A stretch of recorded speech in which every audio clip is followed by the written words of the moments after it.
What's up, everyone? I had to let that whole song play. You can't cut out Chip and Dale while it's playing. That's blasphemous. That tune is banging. Welcome, everyone, to That Game Rules, my subpar retro podcast, where every week we break down an old retro game and all the pop culture that surrounds it. And remember, just because I love retro gaming doesn't mean I'm good at them, but I do love them. I'm your host, Scuba Steve. Thanks for listening this week. Today, we're talking about Chip and Dale Rescue Rangers for the Nintendo Entertainment System. If you're like me, you know any of these Capcom Disney mashups, they've got a special place in my heart. I love all these Disney games. You wanted to play your cartoons. The games could be good or bad, but same with like Ninja Turtles, just anytime you get the opportunity to play these cartoons you love or these characters, it's going to be a good time. I put all these Disney games kind of into their own category. We've got all those sweet Nintendo ones. I mean, we've got DuckTales, Tailspin, we got Mickey Mousecapades, Darkwing Duck. We're on the Sega, we got Quackshot, we got Castle of Illusion. Super Nintendo, you've got Aladdin, we got Jungle Book, we got Lion King. We'll talk about that game someday. But I love all these games, whether or not they were, cash grabs for us kids. They were sweet games, and we were happy to have them. So we'll get into that game. If you guys are new here, let me tell you about the show. Every week we go back in time and we talk about a bunch of stuff. Movies, shows, toys, commercials, just other things kind of surrounding the game. Then when we get into the game, we'll go over vitals and characters and levels and box art, manuals. Check out some Nintendo Power magazine today. We'll check out some comments, reviews, a whole bunch of other stuff. Finally, at the end, we'll give this game some awards, slap a ranking on it, call it a day, and keep pretending I know what I'm doing here. If you guys want to contact the show, you can email me at thatgamerules@gmail.com. You can tell me the games you want to talk about, or sign up for the newsletter at thatgamerules.com, and you can check out the games I want to talk about. And we'll meet somewhere in the middle. It'll be a good time. Before we get into the time warp here, let's see, what have I been up to? We got back, did some camping with the family this weekend, playing some Catan in the little pop-up we got there, so that was a good time. I've been playing since I've been playing Chip and Dale, I'm really into this NES platformers again. So I've been going through some Mario 2, some various other kind of. I can't put down Yoshi's Island. I'm kind of just always playing Yoshi's Island. That's like a comfort food for me, that game, as well as like Mario RPG. I've been dipping into again, so I'm feeling Nintendo-y lately. Other than that, I feel like, sometimes life is like a video game, and then sometimes that video game wants to beat you up a little bit, but you just got to keep pushing on. So it feels like lately that angry sun from Mario 3 is just kind of hanging over my head this summer and beating me up with a bunch of real life crap I don't want to deal with. But, you keep pushing through. If life's a video game, you just keep on leveling up. Just get that mushroom and hop on to the next level. Gaming memories, specifically of my gaming memories of Chip and Dale Rescue Rangers. I remember playing it as a kid, so I don't know if my stepdad owned it or just rented it. I remember playing it with my buddy Matt when we were real younger. I remember playing it with my sister Kelly. She's not a big gamer, so I don't know if she remembers all the gaming memories from our childhood like I do. But lots of playing those, when you came across a two-player game like this where you're both on screen at the same time. I remember playing like this with her, like Mickey Mousecapade. Of course, like your classic Super Mario 3, Super Mario Kart when we were older, playing a lot of that. But the difference between like a game like Mario 3 or a game like, Mickey Mousecapades or Chip and Dale is just the difference between like your two-player take turns and your two-player co-op. And it's such a weird kind of vicious... if you're taking turns, that can be one thing. And then it's like, are you taking turns are you switching controllers after every level, after every death? It's like a weird judgment where you have like an instant death and you're like, okay, well, I'll play that one again. So there's just a lot of, it could be just as bad when you're playing co-op, in a game like this that we'll get into later in the gameplay as far as, the ability to kill each other just using the screen or pick each other up. And so you'd end up might fight more on a game where you're on the screen at the same time than if you were taking turns. But still, lots of good memories of these great Disney games. And again, when you're talking Disney and Capcom and you see that sweet, like, purple border around these games. Shut up and take my money. Yeah, Fry knows what's up. Shut up and take my money. So we're going to get into a time warp here. We're going to check out some cool things from 1990, and let's get into it. Have enough road to get up to 88. Roads? Where we're going, we don't need roads.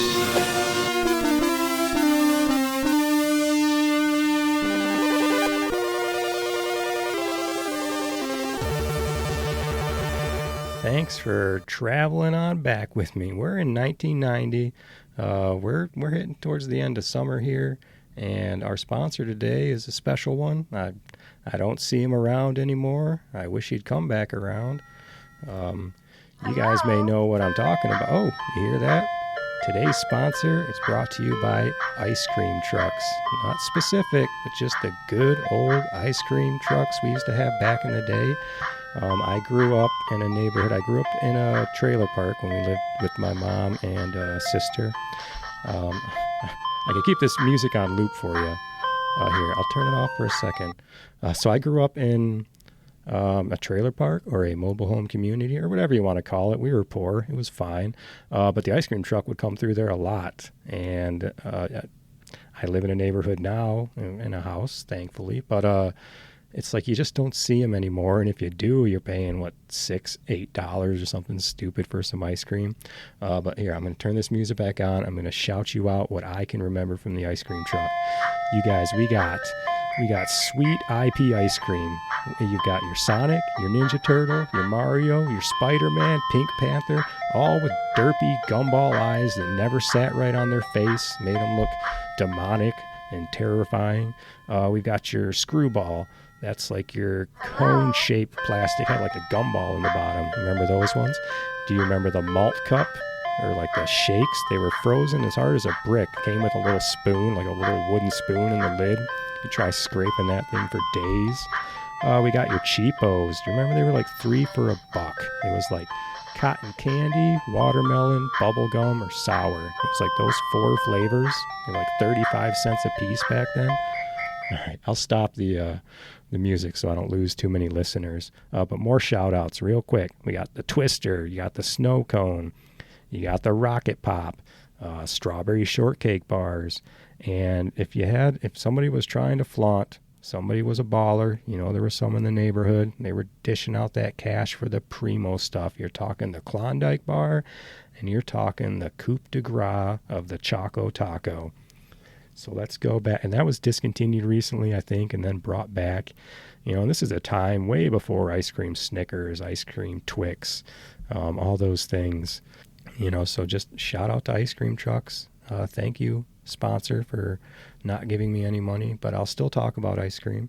All right, so let's talk some movies from 1990. Right off the bat, we got Teenage Mutant Ninja Turtles, the first one.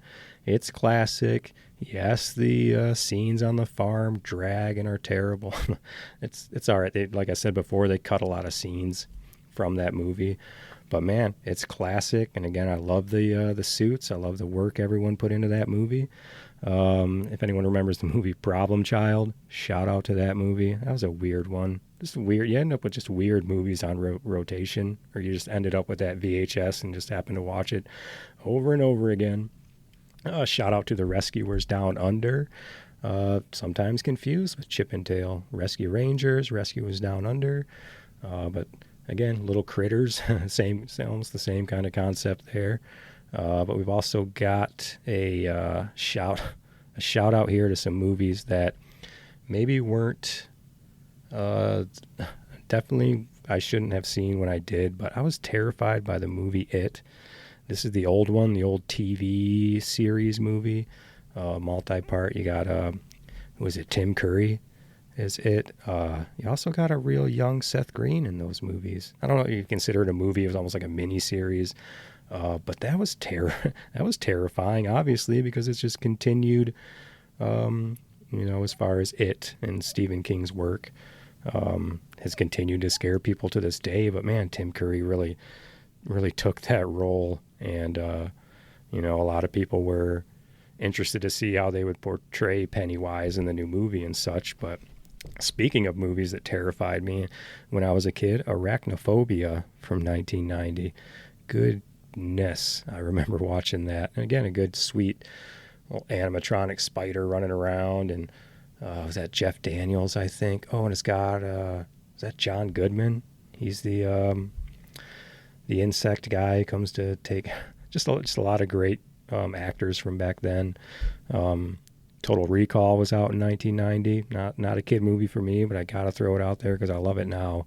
Of course, you're talking about anything with Arnold Schwarzenegger. I'm just all about any of those movies. We'll move on to a couple TV shows. Obviously, we've got Chip and Dale at the peak of their power there back in the 1990. We'll talk a little bit about their show in a little bit in the game chat area. But also that year, we've got Tiny Toons. Love that show. How could you not? Buster, Babs, Plucky, Elmira. Just a sweet kind of pre-Animaniacs, but still kind of breaking the fourth wall. It's just a fun show.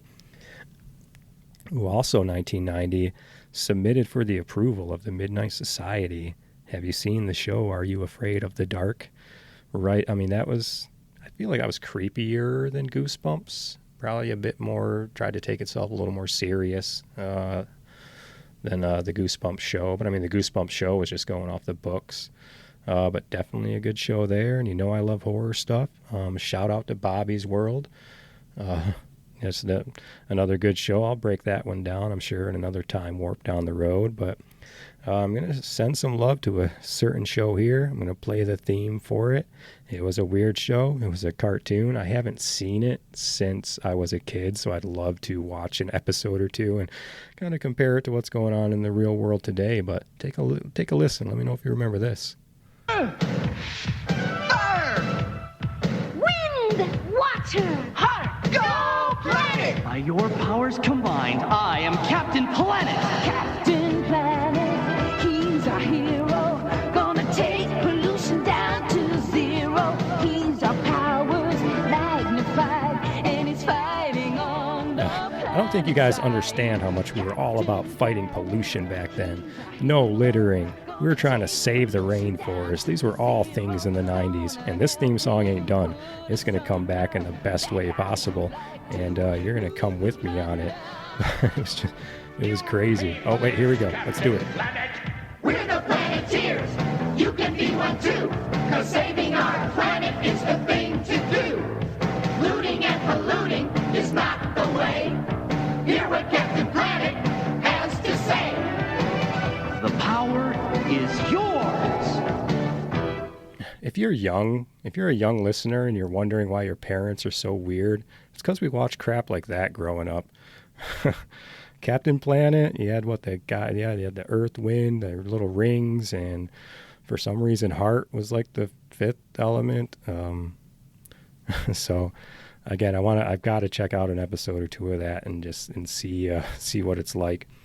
Toy wise, we got Beanie Babies. It was like its own currency in 1990 there. And just maybe the first kind of collectible that did not pan out for people like they thought. I don't think Beanie Babies are worth crap. It's weird, the things that's like people see one and they think it's worth something. It's the same kind of thing with retro games nowadays. Now that people who don't know anything about retro gaming know that other people care about them, they like to find an old Nintendo and put it on eBay for $1,000 like an idiot. So they didn't, Beanie Babies were kind of that. I feel like it's weird. Disney VHSs are another one, like the old clamshells. Everyone thinks they find those are worth a bunch of money. Everyone thinks if they find that Little Mermaid cover that's got the male phallic symbol as part of the castle, that it's like worth a bunch of money. It's not. So I remember watching, was it like a Judge Judy case with the Beanie Babies where this couple was divorced and they had to divide their Beanie Babies out in front of a judge. So that bubble burst for sure. And it kind of reminds me, if I had to compare Beanie Babies to anything nowadays, it's going to be those stupid Funko Pop figures. There's nothing I hate more than going into a GameStop, besides going into a GameStop in general, and going into one and just seeing walls and walls of Funko Pops. GameStop and their freaking yard sale of a store nowadays. Again, sorry if you work for GameStop. I don't know how long they're going to be around. So it is GameStop and your flea market stores. But if you do like your Funko Pops, I mean, collect what you collect and like them. I just don't think things go up in value like people do. Video games from 1990.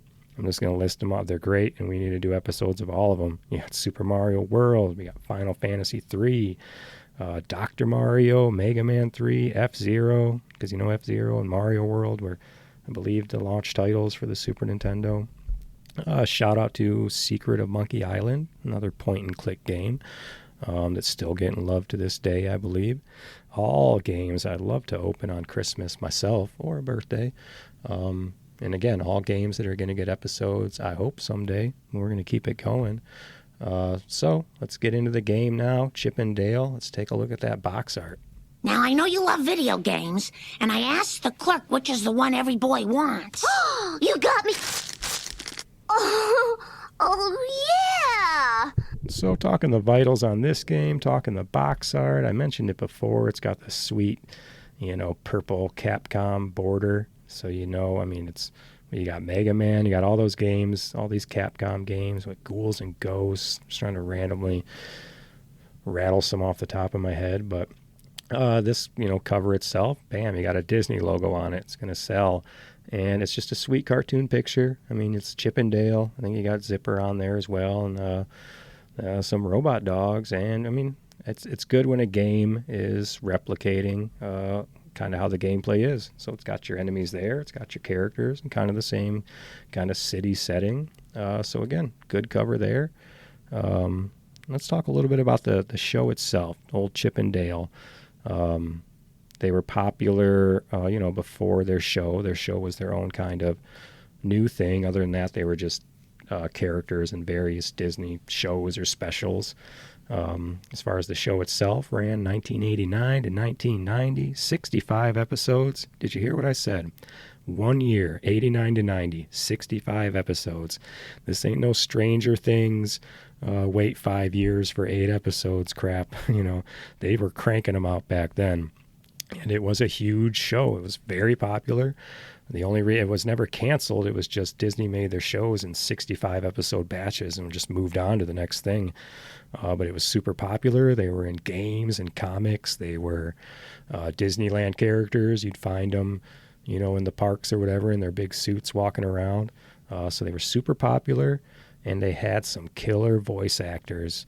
And I'm sorry that I'm just gonna show love to these voice actors when I see them, because again, you guys don't know, how much these voice actors were a part of your life, versus just normal actors you see in movies. Because in this show, you've got Tress MacNeille, and I'm guessing it's pronounced Tress, but she is in tons of stuff. She was Chip. She was in this show. She was Dot in Animaniacs. She was also Gadget, by the way. Tons of Simpsons, tons of Futurama. So I love Tress MacNeille. And then you've also got Jim Cummings. He is like a god of voice acting. He was Monterey Jack. He's Fat Cat.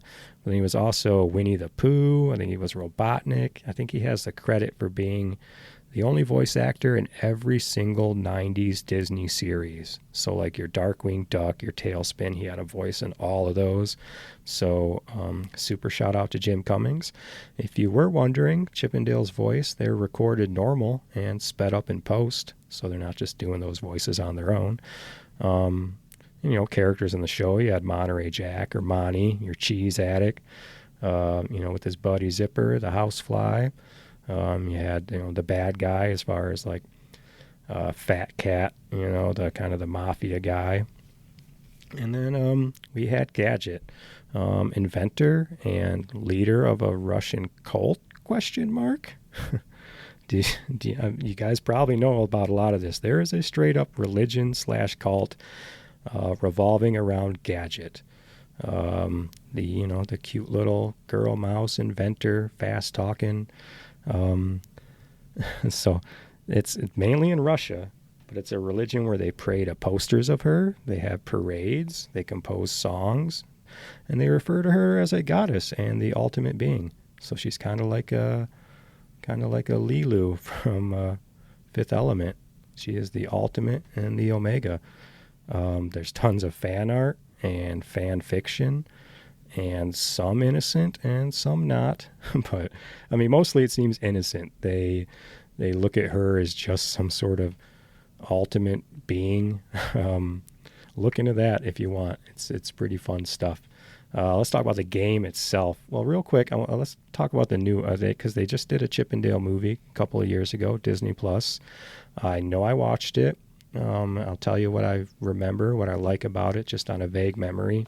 I liked how they had like, I don't mind. I guess I liked how it was almost like a behind the scenes, like they had their show. So it was like they had like fake voices, their Chip and Dale voices, but then they just had normal voices when they weren't doing like their TV show. I liked it. I like the CG versus animated, or at least that I believe Dale had gotten CG, or he went CG, which was almost like the cartoon equivalent of like,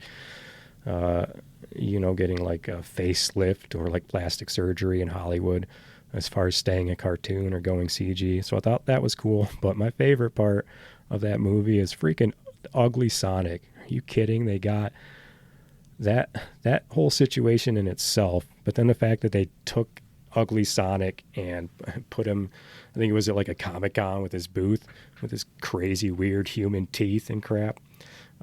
So shout out to ugly Sonic, but also shout out to the fact that all happened, that they released the trailers for that Sonic movie and it had so much fan blowback, but it just shows that the director, whoever it was that made that movie, was a fan, because they literally delayed the movie. That ain't cheap. And I mean, you're not gonna, how do you convince these fat cats, oh, look at that little joke, in suits, in Hollywood, that was the right thing to do, because based on a lot of movies nowadays, all those guys are idiots. So the fact that they got that, and look what's happened since. I mean, Sonic 4 is coming for sure. So this guy got a trilogy already, and they're good movies. And like, when are people going to realize, and they're just realizing it now, it's because just now we're getting comic accurate suits in movies and all these kind of things. And it's like the director, again, I forget, but he said that he thought it would be dumb to have just cartoon-ish Sonic, that he was trying to make it more in like a real-life situation, and everybody's like, no, we want him to have huge gloves and big shoes, and it doesn't have to make sense. Like, we just want the things we like on a big screen. Like, it's not that hard. Just give us the things we like. All right, so let's get into some of the game here. The game itself, highly anticipated because Chip and Dale were so popular at the time, got its own sweet Nintendo Power cover and like 14-page spread or something. Tips, like full layouts of the levels, tons of sweet colored pictures. The game itself did get a sequel, Chip and Dale 2, which I bet a lot of you haven't played because that freaking game is rare. But they added some more multiplayer stuff. I think some mini games with multiplayers. But it's a rare one because it was, end of NES life. So they just didn't make a lot of copies of it. Super Mario Brothers 3 isn't rare at all. I mean, unless it's like the Left Brother variant. Because they mass produced it because there's so freaking many of them. But then you get these games, Chip and Dale 2. What are some of the rare ones on Nintendo? The Flintstones Surprise at Dinosaur Peak. DuckTales 2 is another one that a lot of you might not even know there was a DuckTales 2 because it was that rare.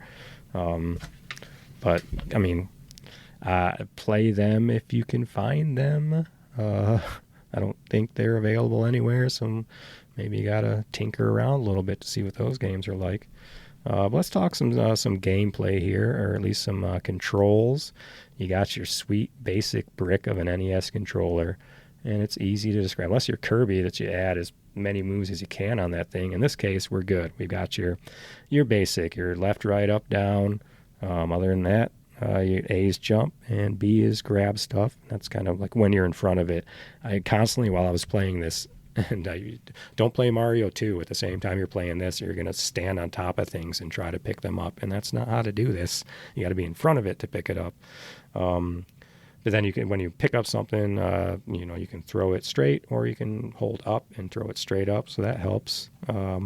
There's also, different items, boxes, bombs, as far as what you can pick up.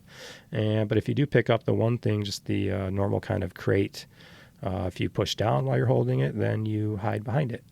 And it almost acts like a shield, because if an enemy hits you, depending on the enemy, the box, the crate flies away and you're good to go.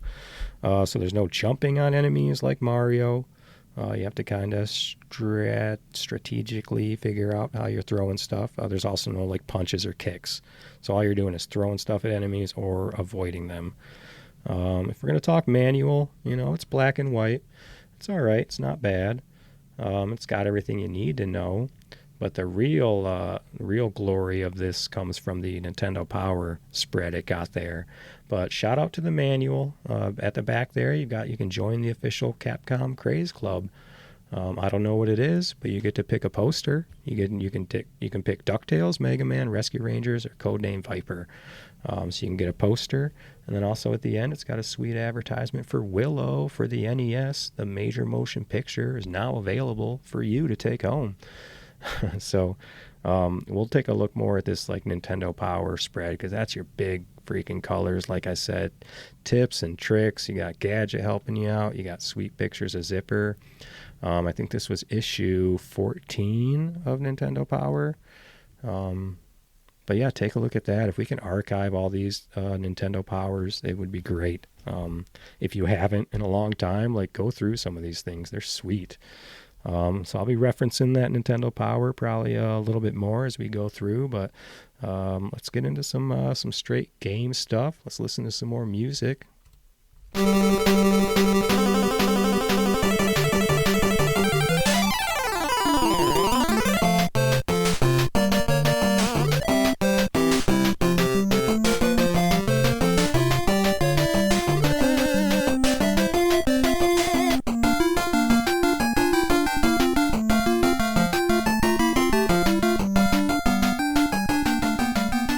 All right, that's some great NES music, ain't it? I love that stuff.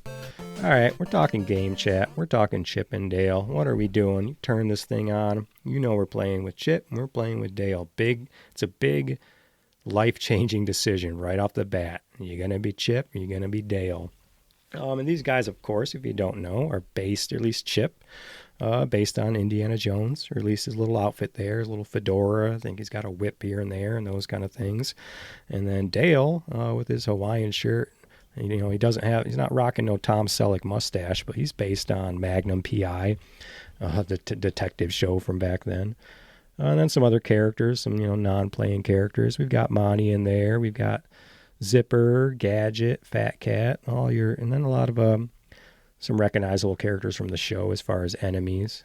So we got all the characters we want. And again, who was I playing? Dale. Of course, I always liked the goofy characters back then. And, you got your serious leader in Chip, and then you've got your goofy kind of sidekick in Dale. So they go good together. Story-wise, boot this thing up, and we got a mystery to solve, team, because we've got Mandy missing her little kitten. So we're on the case. If you don't know, the show is kind of based, every episode was kind of like a case, almost like a little detective agency with these guys. So we're going to go find a missing kitten, and that starts you out right in level 0, and you're just going to get right into it. And level 0 is sweet. It is just like you just start out outside. It's fences, buildings, like power lines. It's your normal kind of 2D platformer. So the thing is, you get to the end of level 0, and instead of a kitten, you're going to find yourself a bad guy called the Brusher. A big, intimidating, huge, multi-armed. This fight's going to be epic. He's super easy. All these bosses are real easy. But anyway, story-wise, the point being, you make it through, and turns out there is no kitten. It was all a decoy. It was all a ploy by Fat Cat. Turns out he kidnapped Gadget. He's going to use Gadget to take over the city. So your basic kind of bad guy there. Tropey. We got to go save the girl and stuff. But Gadget's no weakling. She ends up hacking stuff. She's giving you tips the whole game. So go Gadget. You're not just a normal damsel in distress, but we're going to go look for you anyway. So the game itself, as far as you beat level 0 and you start the real game, you have kind of like a Mario overworld as far as you can kind of pick which level you go to. And once the game opens up past level 0, your levels for some reason become letters. So you've got, levels A through J essentially as far as the whole game goes. And this is one of those NES games where the camera stays where you go. So there is no backing up. And for that, which isn't too bad. Sometimes you're like, I missed something and you went too far and the camera doesn't go back. You're stuck there. The hard parts being the up and down parts of the levels, because there was ground there and you jumped up and the screen followed you and now there's no ground and now you die when you fall. So it's a typical Nintendo thing, but something to, be aware of, and something that you can, if you want to play 2-op and constantly kill your partner, then you can do some screen deaths. It's almost like the newer Mario games.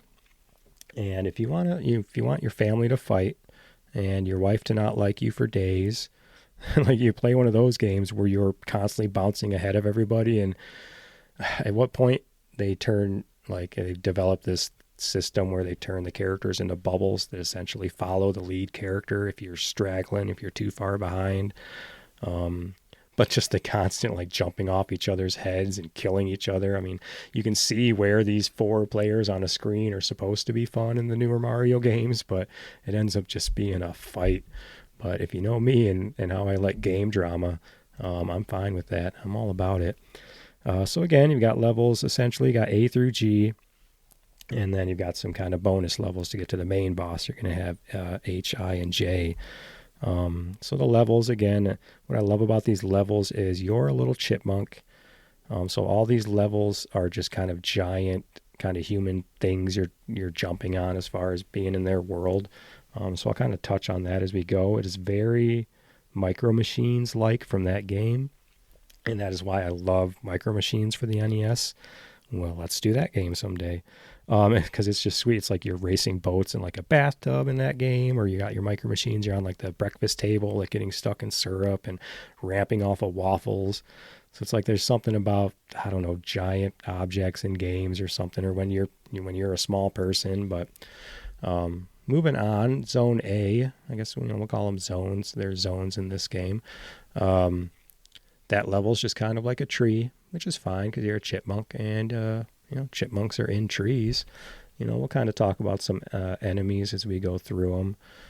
There's not many, maybe like 10 different enemies. They all look good. All the sprites look good in this game. And Zone A, watch out for the flying squirrel. He's got like a ninja outfit on. Ninja flying squirrels. If you got to watch out for those. That's just a life lesson for you kids. So that's just a tree zone, but it's fine. We'll talk bosses too. We talked Brusher. Again, the bosses look great, but every boss in this game is like super easy. And a lot of people will say in general this game is short, and it is. And this game is easy, and it can be. But I mean, these are NES games. These are what they were. The fact that you can beat this game, I just get stuck on Fat Cat a lot. It's weird how easy the bosses are until you get to Fat Cat. But again, maybe I'm just bad at video games. It's just weird. It's just like it's like a playable game because it's Nintendo. Even though they were doing third-party stuff a lot, but it's playable all the way to the end. There's just some games out there that almost just have weird game-breaking parts in it. It could just be a great game, but then there's just one part or one boss or one enemy that almost roadblocks you from ever seeing the rest of the game, especially if you were younger. So you're moving on. I'll just keep talking bosses here. So we had Brusher, who was sweet, level 0. Not every level has a boss, but Zone A does, and it's an owl, and it's your same. All your bosses consist of avoiding whatever they're throwing at you, or if it's falling on the screen, and it gives you like a big red ball, and you just got to constantly pick that up and throw it at the bosses. But also be careful if you do something like throw it sideways or up and down and it lands on you. It won't take health, but it does do like a little daze, a little star spinning around your head for a minute. So be careful there.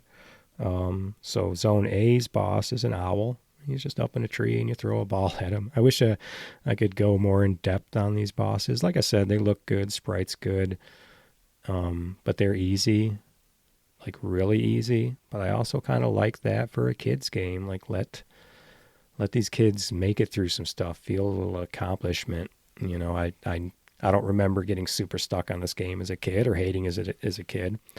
Whereas I just remember specifically, you know, as much as I love all the Mega Man games, I just remember my childhood of just feeling like I'm constantly stuck in a Mega Man game somewhere.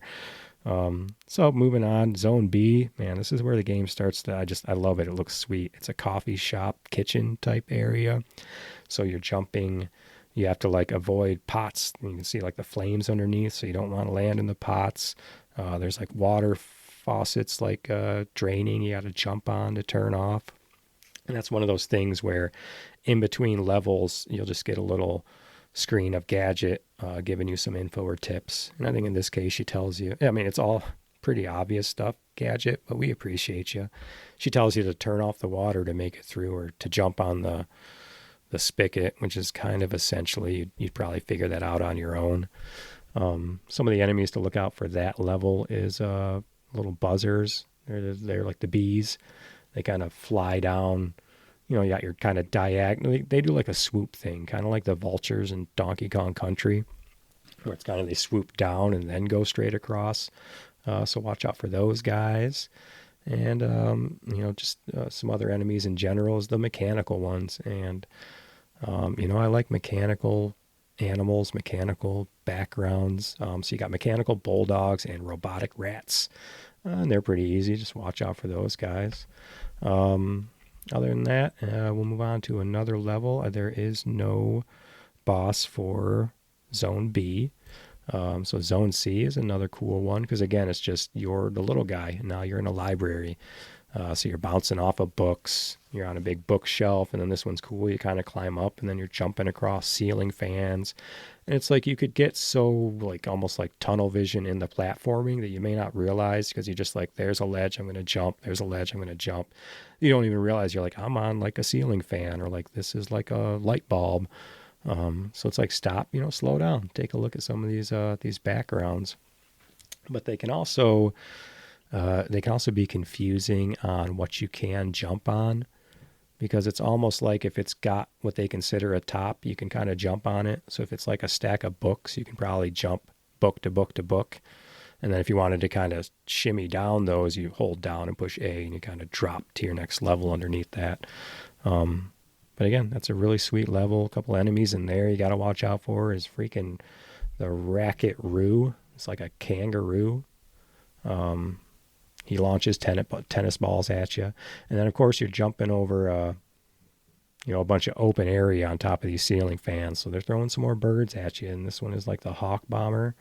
And he just drops bombs. So be careful on that guy. No enemy either on Zone C. So let's move into... oh, wait. So Zone B did have an enemy. They're so easy. It's almost hard to call them like a boss is, but there's just a weird spaceship. And again, like even the stuff they throw at you is like one or two things. It's so easy to avoid and easy to kill them, but just do it. Move on. Be happy. Just make it through an old NES game. And, you know, just another notch on the belt for these NES games. So definitely no boss in C. But moving on to D is one of my favorites as well. And that's like a toy factory. So same kind of a situation there. You're jumping on like teddy bear boxes, and there's some question mark boxes. Yeah, you know, kind of Jack in the Box type of stuff too. There's also a weird kind of enemy that's like a rabbit, I think, that's like pulling up a rug, but it's just kind of a way to shoot kind of an enemy across the screen kind of over and over. So watch out for those guys. If you get close to them, they'll just kind of go away. Run away from you. And then this kind of introduces, and you know, Gadget would have told you about it before. This level has some switches because you got to turn off some things here or there. I think in this case, what is it? It's just the there's like ball bearings and stuff falling down. So that's it. You just throw a box at the switch, turn it to off, make your way through. And then this boss in this case is just a big robot. But again, the sprites look cool. It's almost like they look like Mega Man bosses, but they are not. They do not play like Mega Man bosses. And the big robot, guess what you do? You pick up a red ball and you chuck it at him over and over. He throws some projectile balls at you, but it's so easy to avoid them. And so before we get into Zone E, we can talk items a little bit. There's not many as far as what kind of different items there are. There's a lot of items itself. Little like flower box looking things you collect. So you collect flowers, you collect stars. And let's see, 50 flowers gets you a 1-up. 10 stars gets you a 1-up. You'll find an occasional, they're like bigger crates, and those will have some special stuff in it. In one case, or, it'll have a crate, and you just run into it, and it's a block of cheese, and that's when Monty comes running across the screen to like open up a hidden path for you, but it's fairly linear. So you've got that. What else we've got? You got your buddy Zipper. So sometimes you'll find that big crate, and that's like an invulnerability, almost like your superstar, except as you run across the screen, Zipper just runs or flies into just enemies. He's just zipping across the screen, taking them all out. So you've got Zipper. We'll see if there's any more items as we keep going here. And again, different crates. Sometimes you'll find it'll be obvious. You got a wood crate. You're basic, but then sometimes you find these like steel crates, and those ones are heavier. You can't throw them, but you can stack them. There's also, they call it in the game black balls, but they're obviously bombs. So as with any time you pick up a bomb, you've only got a few seconds there. Get rid of that thing. So again, you got flower stars, then occasionally you get your 1-up star, and that kind of comes. Sometimes you'll see it'll be blinking and floating across the screen. So you're going to swoop those up. You're going to want to bank all your lives. I mean, get all the items. The game's easy, but you might, Fat Cat might feed you your lunch. So you might want some continues ready to go. So moving on to Zone E, we've got a water level. But it's okay. Gadget told you, hey, I've hooked you up with a boat, so when you get to that part, I got a boat for you. It's going to be sweet. We're going to get through it. But so it's you don't swim. It's just kind of a beachy type of level, and then you do get to a point, and you got that big mystery crate again. Bam, boat pops out, and you jump on the boat, and it just takes you over to the last part of the level. So like nothing exciting. You don't steer it or do anything fun with it. Gadget, you work that boat up to be something awesome. And I appreciate not having to swim, but, we could have maybe moved the boat on our own. There's also in this level, randomly, it might only be this level, is a hammer. You get a hammer, and all you can really do is break through some rock. Also in this level, enemies to watch out for, beetles, more buzzers. And other than that, you got a fish enemy at the end. He's the green grouper, and you could... That one's pretty boring. It is a blue screen and like a fish. I swear you could just swap all these bosses out, because I swear they throw like 2 things at you every 10 seconds, and you just get to whack them with this ball over and over. So moving on to Zone F, and just like video games, here we go. This is going to be like your factory level. This one's got ball bearings, conveyors, if not this level, then later. So those kind of factory type things to watch out for. Again, the balls, nothing random about them. Just like any game, it's going to have kind of a pattern. So follow that. Watch out for the balls. No bosses on that one.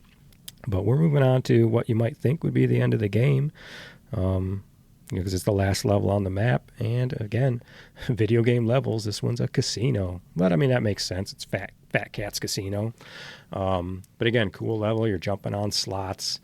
You're jumping on like poker tables, and then you do, face your boss at the end there. And again, it's like they threw in a little mix. There's like 2 spikes at the bottom, but just again, he's in like a slot machine. Just take him out. Some of the other enemies in that level, you got like a rhino. He'll run at you, do like a charge thing.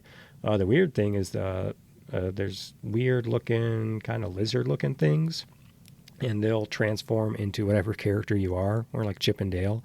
So sometimes you might see like yourself running around over there, but that's a bad guy. Go kill him. Don't get confused that you're the one running and forget who you are. But anyway, you're going to beat Fat Cat, and, you got to get, he's not done. You got to get to his hideout next. So you think the game's over,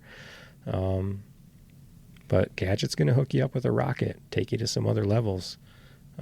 Also at the end of every level is kind of a bonus round, but it just gives you a couple of seconds to pick up a couple crates. So it's just another chance to get the stars, because you'll get more lives for stars, because those are only 10 for a free life, but collect all the stars and flowers you can. But you're going to move on to now 3 more levels. You got H, I, and J, and again, we're getting into some, your usual video game levels, but I love the variety. A lot more variety in the levels, than what last week, Toe Jam and Earl, as far as those all kind of repeating. In this case, we're jumping all over the place, because next we've got a sewer level. And, just like it sounds, pipes, crab type things to avoid, because, sewer crabs are pretty common issue in a lot of neighborhoods, so watch out for your sewer crabs. I think this level also has, one of Fat Cat's henchmen as an enemy, so you'll see this guy Wart.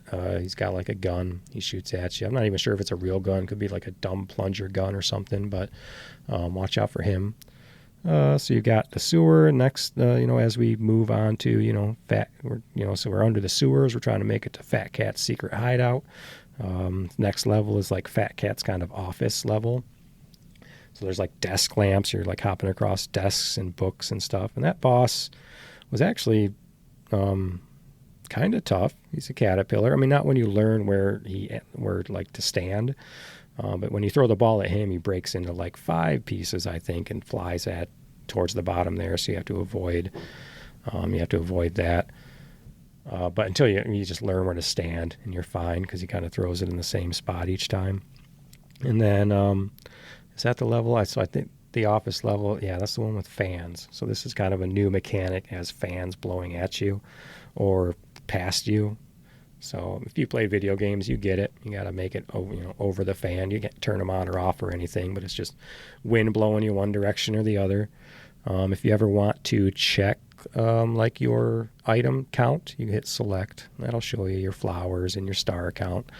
And again, 50 and 10 is where you want to be on those to get your free guys. And let's move past level I. Let's move past the caterpillar. We're talking the last level. This game, like I said, it's pretty quick, but man, it's worth talking about. And it's like your factory, your hideout, your boss man kind of level. I mean, it is the toughest level in the game. Actually, I might have suffered a bit more on the fan level on the last one, because that has an enemy. I don't even know what it's called, but I think, what is it? It's like a bird, ostrich looking type thing. But when you throw crates at it, depending on where you throw it, maybe it's a pelican then, because it eats them and spits it back at you. But if you hit him kind of in his leg, it's got to be a pelican. You hit him in his legs, he'll go away. But there's like one point where there's one standing on top of a fan. So it's like you need to kill him.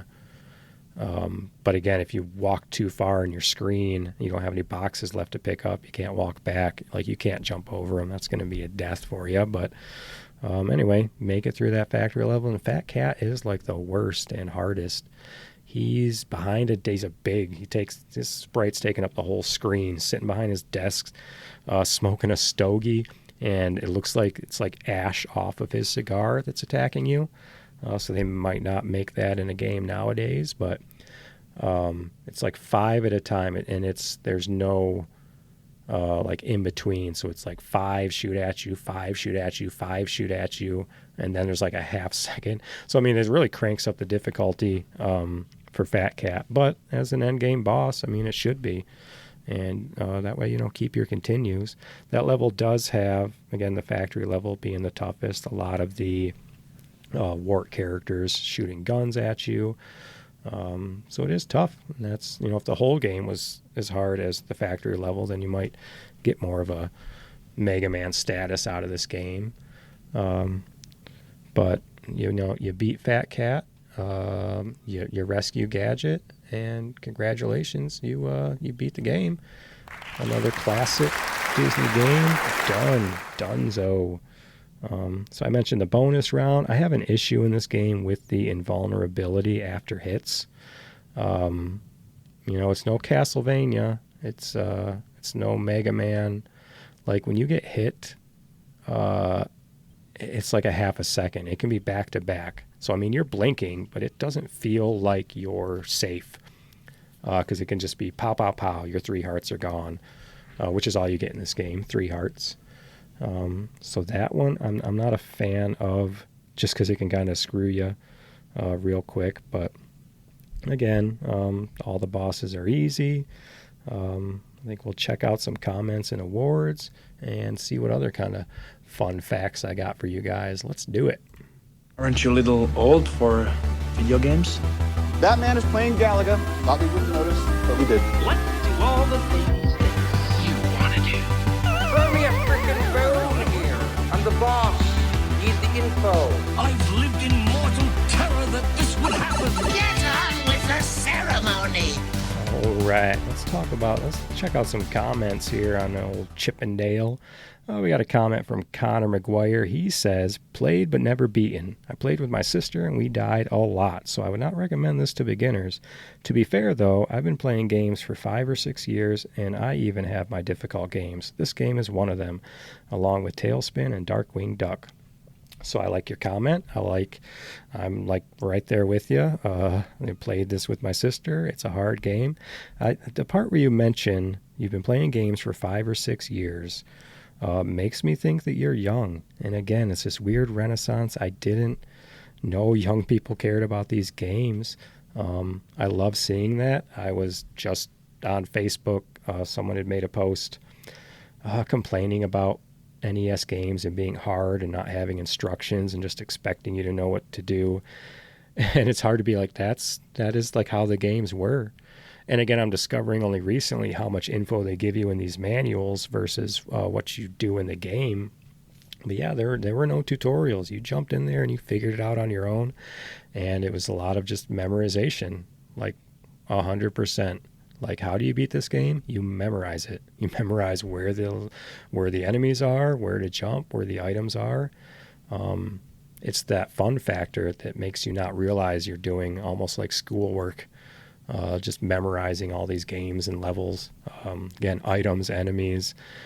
Mega Man's real, that's a big memory-heavy game, especially if you're in, Heat Man or whatever level with the vanishing blocks and those kind of things. So next comment here from Popcorn Sutton. Is that the Duck Dynasty guy? He says, used to rent this as a little kid in the early 90s. Great controls, memorable sprites, really good music, good all the way around. And that's your basic comment. The controls are good. I mean, it's tight. They jump good where you want them to. They move well. They're not sliding across anything. There's no swimming in this game, no ice levels. So it does have great controls, and all the sprites look great. And again, I mentioned it before, we just want to play our cartoons. So next comment from John Mackin says, fun game but too easy. It's almost seemed like they put it together last minute. So you can see where these comments go from a too hard to too easy type of situation. But as far as the mention of putting it together last minute, I mean, a lot of these games were, you can call them cash grabs if you want, but it was a new thing. It was a new media coming around. We were going to figure it all out, down the road, but it's kind of that Lion King situation was for the Super Nintendo. It's like rentals were so big, with Blockbuster and those kind of stores, that they didn't want you to beat the game in one weekend. So there's this balance of toughness versus longevity versus replayability, but they wanted you to keep renting it. They went a little too hard with Lion King in that case, but they didn't want you to beat it in a weekend. This is a weekend beating game. I mean, depending on your age and experience, but anyway, next comment from Aston. He says, I hate Chip and Dale. My mom is trying to silence me.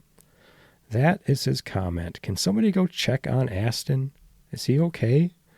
Is his mom like Chip and Dale and he hates them? Does his mom have a weird obsession with Chip and Dale? Is she part of the gadget cult? And he's not allowed to talk bad. He had to go hide on the internet. How is his mom trying to silence him?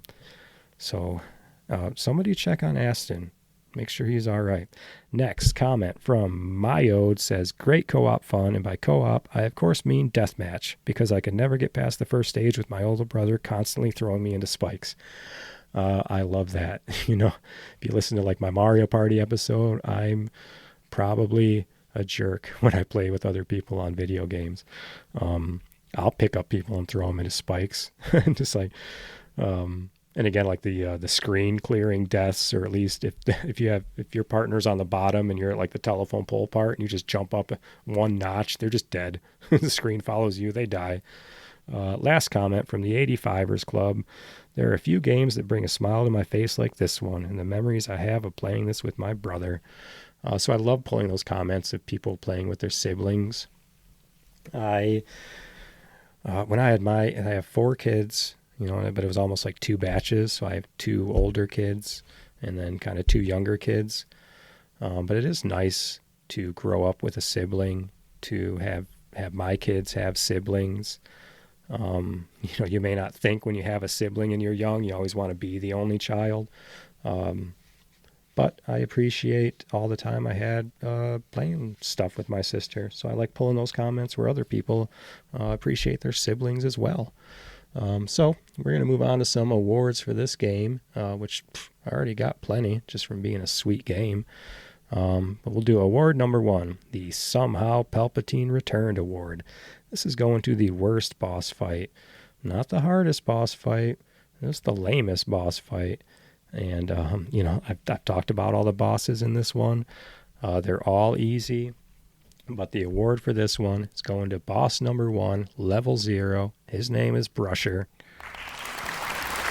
Brusher, you look so good. You look so intimidating. You're like a sweet sprite. All right, you go out to this thing. He's got 6 arms. It's like a big robot. I think he's holding like a dustpan, a broom. He's got hands. He's like a big cleaning robot. A lot of these enemies, sprites, bosses are all things from episodes from the games and stuff. This particular one, you thought you were in for some stuff. It's like, do I got to jump on the hands? Do I got to take out this arm, take out that arm? And it is literally, he throws 2 sparks at a time.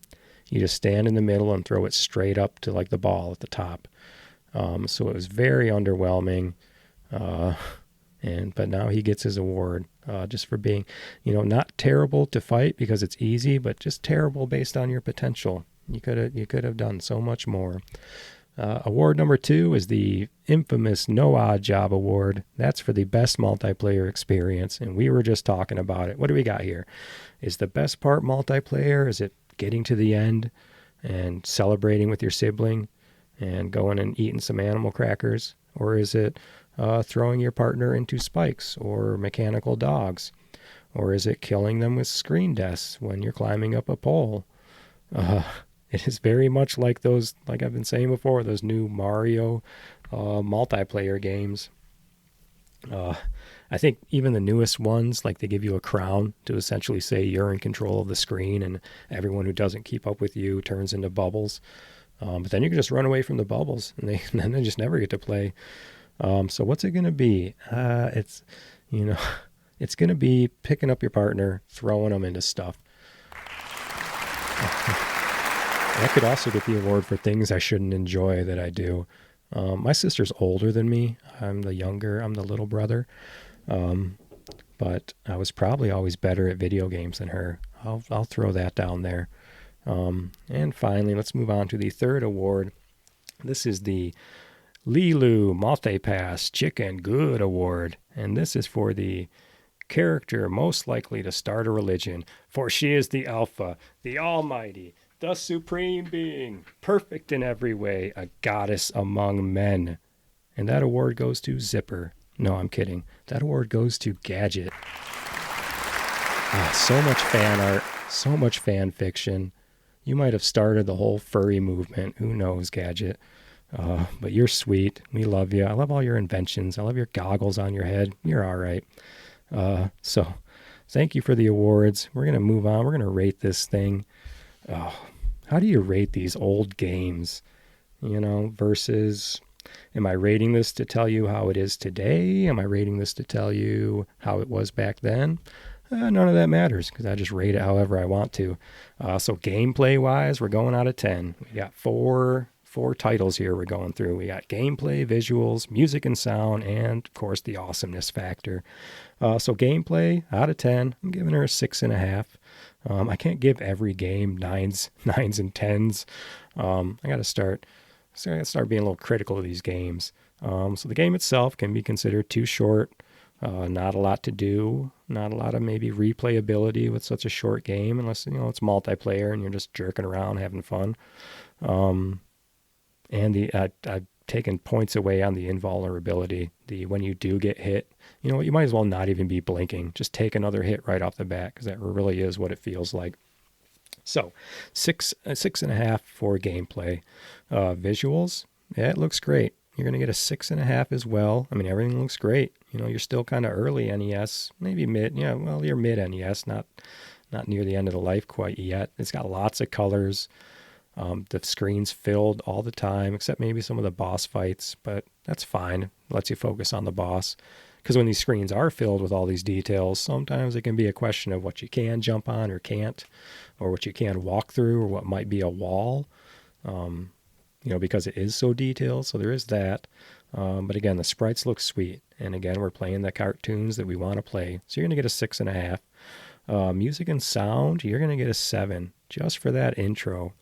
You wanted to hear all those songs or tunes from our cartoon shows or movies played in that 8-bit NES style.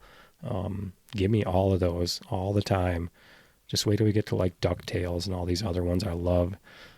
So you're going to get a 7 out of 10 on your music and sound. And then the awesomeness factor, you're going to get a 7 as well. Because you're a good game. And again, there's nothing really wrong with you. You are the cartoon that we want to play with our own hands and do our own jumps. And, you could make up stories as you're doing it if that was the case. If you had a weird imagination back then like I did. So, awesomeness factor 7. That's putting this baby at a 6.5 out of 10. And where's that going to land in its final little rating here? Oh, she's a rental, this baby. And she's great. Rent it for a few weekends. Make it a blockbuster night. Grab some pizza and pop. It's a good game, but, you don't need to buy it. There's... it's a good game. That game, it does rule for sure, but we're gonna give it a rental category. Check it out if you can. It's probably on some Disney collection somewhere. But yeah, definitely give her a go and see if you can find Chip 'n Dale 2 as well. So again, it's a good game, and we'll move on to next week. So what's it gonna be next week? I usually tease you, but I'm gonna tell you now. I don't know. Taking a little vacation with the wife. We're going to level up our marriage to 15 years there. So we're taking a little trip, just me and her. And I'm just bringing my game and stuff with me. And I'm going to just see what tickles my fancy as I'm out there. And then play it and come back and talk about it. It's going to be probably in the early end. It's probably going to be an NES game because I'm just feeling it lately. And again, we'll wrap it up here. I want to thank everyone who's listening. What are all the other things? Send some comments. Comment on some stuff. Give me 5-star ratings if you could, because that's what people do, I think. And again, if you got any sort of critiques or hate mail, please send that to me on email form, and I'll read it on air, and we'll just hash it out together. So again, I'm just a guy who loves to talk games. So whether you're young and never played these, or you're old like me and you just want to relive your childhood for, an hour a week, then just continue to come on this journey with me. And send me emails at thatgamerules@gmail.com. I got a little treat for you here. Hey, listen. So listen up. That's to get your attention back if you were starting to fall asleep there with my monotone voice. I'm going to get out of here. I'm going to play the real Rescue Rangers theme song. And part of the best parts of doing this podcast and finding music clips and gaming music is that it's stuck in my head like all week, and I couldn't be happier. Just been singing Chip and Dale in my head all week. So we're going to get out of here. Thanks again. I'll see you guys next week. Let's play that sweet, sweet intro.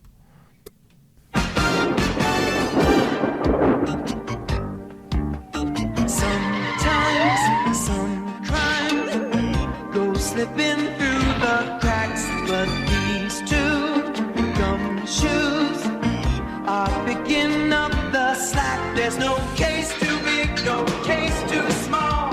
When you need help, just call Chip and Dale's Rescue Rangers. Chip and Dale, when there's danger, no, it never fails. Once they're involved, somehow whatever's wrong gets solved. Chip and Dale, Rescue Rangers. Chip and Dale, when there's danger, no, it never fails. They'll take the clues and find the whales and whys and who's. Chip and Dale, Rescue Rangers.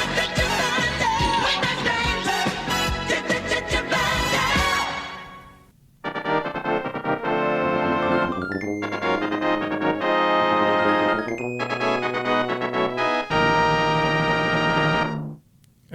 Podcasting's hard.